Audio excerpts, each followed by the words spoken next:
Bonjour, merci de nous rester fidèles. Je suis content de vous retrouver pour ce nouveau numéro de notre émission « Quelques mots de Shiloh ». Le mot particulier que j'aimerais étudier avec vous aujourd'hui, c'est le mot du réveil. Vous êtes chrétien ou peut-être pas, mais certainement vous avez déjà entendu parler les croyants de l'histoire, de l'idée même du réveil.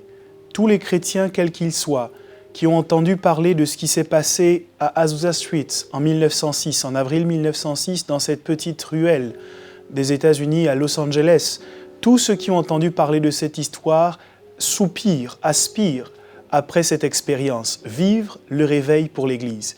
En effet, le réveil dans l'Église produit de nombreuses conversions. Les miracles sont simplifiés, ils sont multipliés. Les signes et les prodiges se passent en multitude lorsque le réveil s'exerce véritablement dans l'Église. Mais pour vous, en tant que croyant aujourd'hui, il vous est peut-être déjà arrivé d'avoir l'impression dans votre quotidien que Dieu ne se souciait pas de vous, que Dieu ne se souvenait pas de vous. Voici ce que le psalmiste déclare dans Psaume chapitre 44 au verset 23. Il dit « Réveille-toi, pourquoi dors-tu, Seigneur ? Réveille-toi, ne nous repousse pas à jamais. » Il est arrivé dans une phase de sa vie où le psalmiste n'avait pas le sentiment que Dieu s'occupait de ce qui le concernait. Il a eu l'impression que Dieu s'était endormi au sujet de ses affaires. Peut-être aujourd'hui que vous êtes dans cette situation également, ayant l'impression que Dieu vous a complètement oublié, ayant l'impression que les prophéties qui ont été faites à votre sujet ne se matérialisent pas, ne se réaliseront pas, parce que Dieu ne se soucie plus de vous. Parfois, lorsque la vie devient si difficile dans la vie d'un homme, lorsqu'elle devient si compliquée, si ardue, lorsqu'on a le sentiment que toutes les circonstances de la vie se liguent contre nous, l'homme a parfois la facilité de se tourner contre Dieu et de dire « Seigneur, c'est toi qui dors. Sur cette terre, je fais tout ce que je peux faire. Dans ma vie, je fais tout ce que je peux faire. J'essaye de me consacrer à toi. J'essaye de travailler pour toi. Mais Seigneur, tu ne fais pas ton travail. » Dans ce psaume, le psalmiste se tourne vers Dieu et lui dit « Seigneur, il y a quelqu'un qui dort entre toi et moi. » Et il dit « Seigneur, pourquoi dors-tu » Dieu serait, pour ce psalmiste, à cet instant précis, la personne qui n'agit pas, la personne qui ne se soucie pas de lui. Peut-être que vous êtes vous aussi dans cet état de pensée. Peut-être que vous vous dites vous aussi que Dieu vous a oublié, ou simplement que Dieu ne veut plus agir dans votre vie. Mais je crois, mes amis, que la révélation de la parole de Dieu n'est pas simplement partielle, que si nous voulons comprendre vraiment la parole de Dieu, nous devons la prendre dans son ensemble. J'ai réalisé que la Bible nous dit, en Psaume chapitre 121, au verset 4, « Voici, il ne sommeille ni ne dort, celui qui garde Israël. » La Bible affirme bien que Dieu ne dort jamais. Quelle que soit la situation dans laquelle vous vous trouvez aujourd'hui, j'ai un message de l'Éternel pour vous. Dieu ne dort pas au sujet de votre situation. Dieu ne dort jamais. Il ne dort pas concernant vos études. Dieu ne dort pas concernant votre foyer. Dieu ne dort pas concernant votre métier. Non, Dieu ne dort jamais. Mais voici que malgré ce texte, le psalmiste arrive dans une phase de sa vie, là où il crie au ciel, là où il crie à Dieu, en lui disant « Seigneur, pourquoi dors-tu » Voyez-vous, le réveil est quelque chose d'extrêmement précieux. Parce que cette parabole nous enseigne qu'un homme est parti semer de la bonne semence dans son champ. Mais c'est pendant la nuit que son ennemi est venu semer de l'ivraie dans ce champ. Parce que pendant la nuit, on s'assoupit. Pendant la nuit, on s'endort. Et lorsqu'on s'assoupit, lorsqu'on s'endort, en effet, notre vigilance diminue. Notre vie de prière se réduit. Notre intercession devient moins importante lorsque nous sombrons dans l'assoupissement. C'est également alors qu'elles étaient en train de dormir que les 10 vierges ont été surprises d'apprendre que l'époux était en chemin, que l'époux était arrivé. Beaucoup de difficultés arrivent à l'Église aujourd'hui et à chaque chrétien à titre individuel, parce qu'au lieu d'être éveillés, au lieu d'être dans le réveil, beaucoup d'entre nous, nous sommes assoupis. Et parce que nous sommes assoupis, nous avons l'impression que Dieu n'agit pas Et c'est là que cette révélation est complétée, par le psaume chapitre 57 au verset 8, là où le psalmiste, en réfléchissant, en prenant en considération tout ce qu'il sait de Dieu, va faire une autre déclaration. Il va dire dans ce texte, « Réveille-toi mon âme, réveillez-vous mon luth et ma harpe, et ensuite je réveillerai l'aurore. » Après avoir dit à Dieu que Dieu était endormi, après avoir demandé à Dieu pourquoi est-ce qu'il était endormi, après avoir eu l'impression, après avoir dit que Dieu l'avait rejeté, le psalmiste fait comme une introspection de sa propre personne et se rend compte que celui qui est endormi entre Dieu et lui, cela ne peut jamais être Dieu.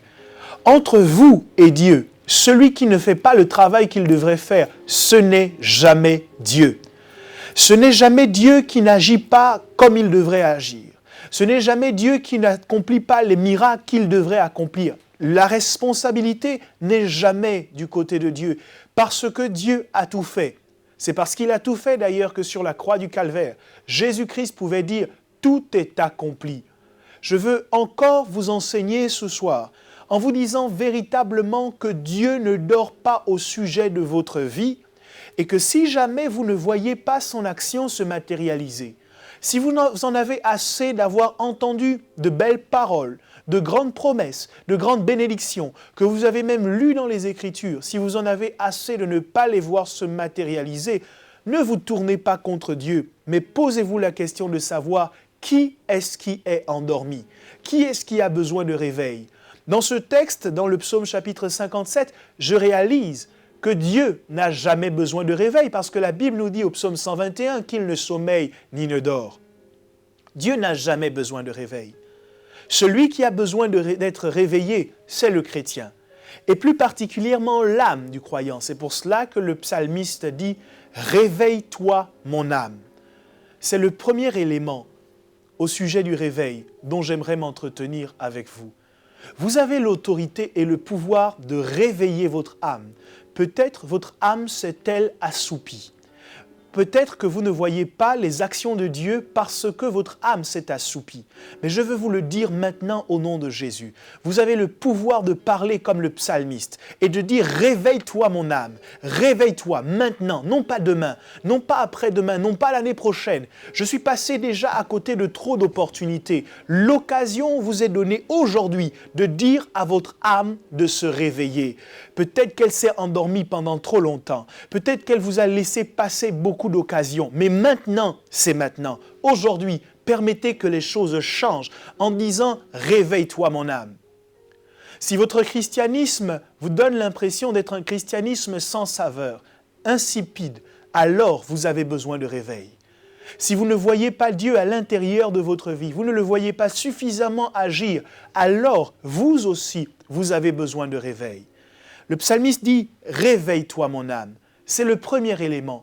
Nous devons toujours travailler avant de demander aux circonstances de se réveiller pour nous, avant de demander à Dieu de se réveiller, lui qui ne sommeille ni ne dort, avant de chercher un autre responsable. Nous devons d'abord nous tourner vers nous-mêmes et choisir nous-mêmes déjà de nous réveiller. Prendre la décision de ne plus subir les événements.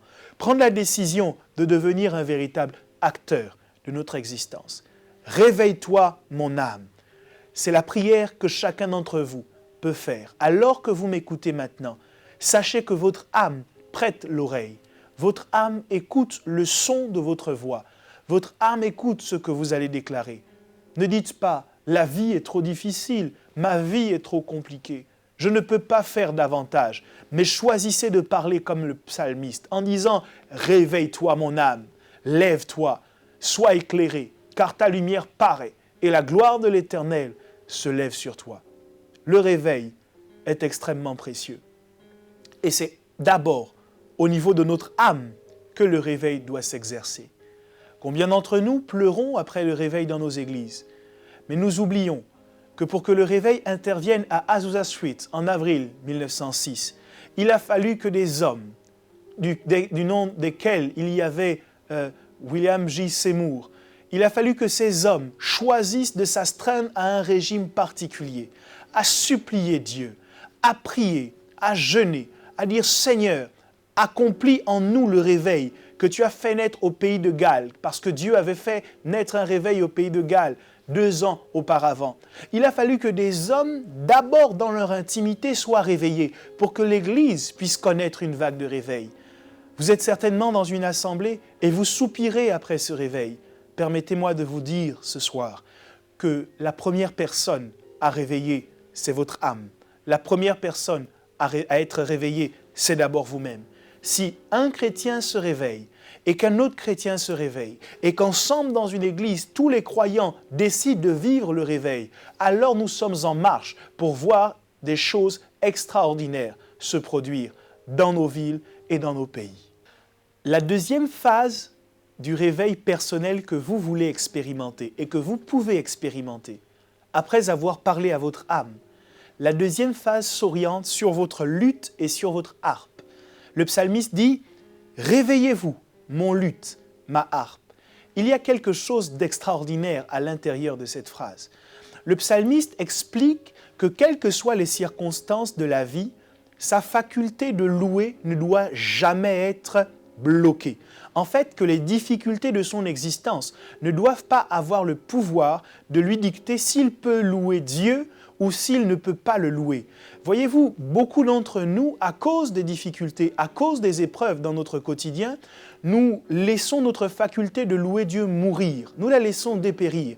Ou plutôt, notre faculté de louer Dieu est fonction des circonstances. Si nous avons l'impression que Dieu a beaucoup fait, alors nous louons beaucoup. Et quand nous avons l'impression que Dieu fait moins, alors nous louons moins. Mais le psalmiste dit que votre luth et votre harpe, vos instruments de musique, en fait, votre faculté de louer Dieu doit être réveillée. Vous avez déjà dit à votre âme de se réveiller. Réveillez également votre faculté de louer Dieu. Je veux aller plus loin en disant que le psalmiste avait pour don particulier la louange.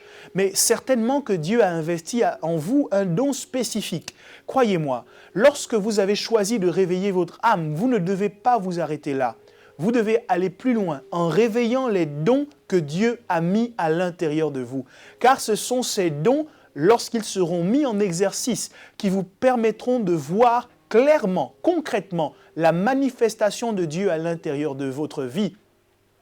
Comment pourrez-vous voir Dieu si vous n'exercez pas ce que Dieu vous a donné comme arme, comme don et comme talent?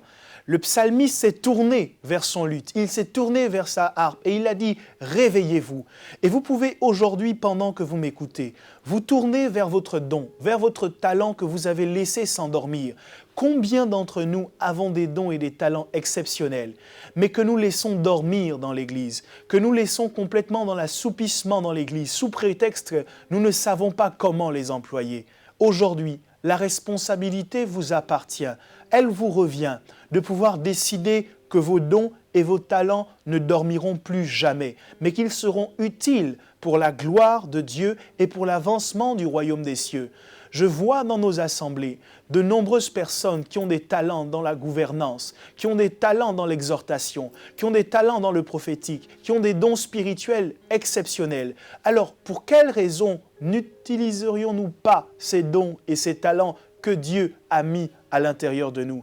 Voyez-vous, ils ont été donnés, non pas pour votre profit personnel, mais pour l'édification du plus grand nombre. Choisissez donc de faire comme le psalmiste. Réveillez votre faculté de louer Dieu. Dites avec moi, cette fois-ci, je louerai l'Éternel. Quelles que soient les épreuves de la vie, lorsque le diable se lève contre vous, choisissez. Voyez-vous, ils peuvent tout attaquer. L'ennemi peut se lever par les circonstances, manipuler vos finances. Il peut travailler à atteindre votre santé, un petit peu comme il l'a fait dans la vie de Job. L'ennemi peut travailler à atteindre vos relations, vos amis, de manière à ce qu'il vous donne de mauvais encouragements.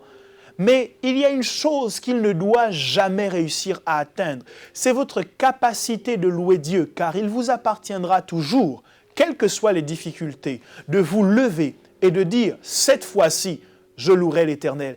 Dans cette épreuve, je louerai l'Éternel. Au milieu de cette tempête, je louerai encore l'Éternel. Malgré cette tornade, je louerai toujours l'Éternel. Même si cela se passe mal à gauche, je louerai encore Dieu. Même si cela se passe mal à droite, je continuerai à le louer. Parce que la louange est la meilleure chose que vous puissiez faire, aussi bien dans les temps de réjouissance que dans les temps d'épreuve. Ainsi, il est dit, je m'écrie, loué soit l'Éternel, et je suis délivré de tous mes ennemis. Si donc vous vous écriez, loué soit l'Éternel, les circonstances qui vous oppressent n'auront pas d'autre choix que d'être elles-mêmes oppressées par la qualité de votre louange. Acceptez donc de réveiller votre faculté à louer Dieu, à louer l'Éternel, et vous verrez les choses changer. C'est la deuxième chose que vous devez réveiller à l'intérieur de votre vie.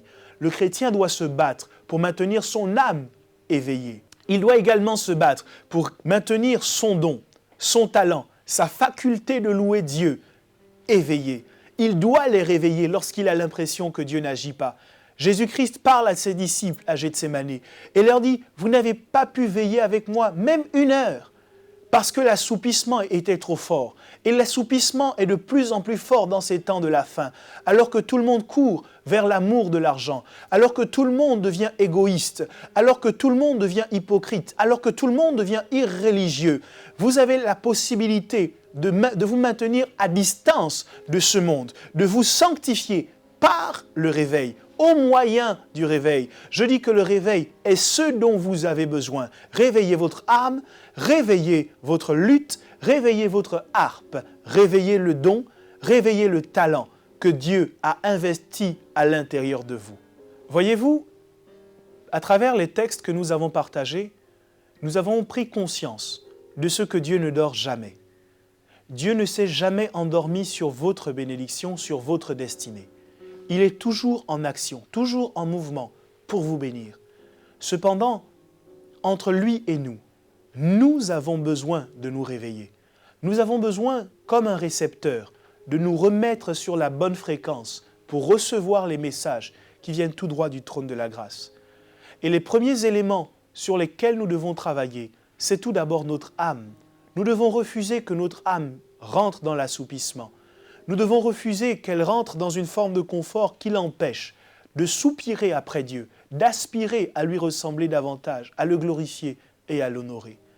Le deuxième élément que nous devons réveiller dans notre vie, c'est notre faculté à louer Dieu, notre capacité de le louer. Des hommes ont commencé à glorifier Dieu lorsque Jésus-Christ rentrait dans la ville de Jérusalem en criant « Hosanna au fils de David ». Certains ont voulu les faire taire et Jésus-Christ a dit « Je vous le dis en vérité, s'ils se taisent, ce sont les pierres qui me loueront. » En effet, vous et moi, nous ne devons pas permettre que les pierres soient prises comme nos remplaçantes pour louer Dieu. Choisissons d'être les personnes qui le louent le mieux possible, le plus possible, avec toutes nos facultés, avec toutes nos capacités. Le réveil est ce qu'il vous faut à titre individuel. C'est également ce qu'il faut à notre Église des temps de la fin, afin que nous expérimentions enfin ces bénédictions, ces grâces, ces miracles, ces prodiges qui nous ont été promis pour des temps comme ceux-ci. Je vous retrouverai bientôt pour un prochain numéro, toujours sur le thème du réveil. D'ici là, portez-vous bien et que Dieu vous bénisse.